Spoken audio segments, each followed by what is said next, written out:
There are 50,000 bees in the average hive and about 1.2 million hives in France. But the honey industry is in danger. Only about 2,000 people make a living from beekeeping, down from 17,000 a decade ago, and they say they lost 2/3 of their bee colonies over the last winter.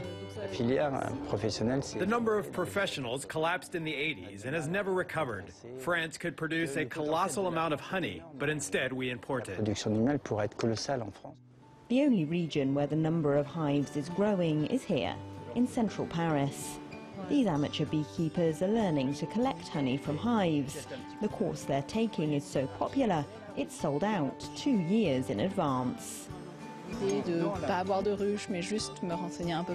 I didn't intend to get my own hives when I started this course. I was just curious, but now I'm hooked.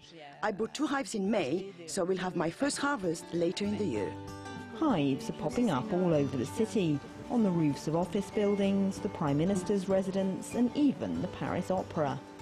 There are over 800 hives in Paris, and recent studies show that bee colonies in the city can actually be healthier and survive for longer than those in the countryside. Rural beekeepers blame pesticides. They say a recent EU move to restrict the 3 most commonly associated with bee colony collapse doesn't go far enough, and they want all neonicotinoids banned. Urban beekeeper Guy Noël says bees in the city face different challenges. We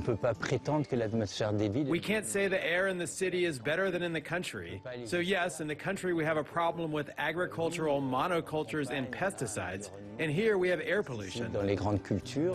Tests show the urban honey actually contains very few pollutants, and last year one made in central Paris was voted the best in France. Beekeepers say that's down to the variety of plants in urban gardens. Bees here feast on the flowers of lime trees, acacia and the Japanese pagoda tree, meaning their nectar is full of flavour.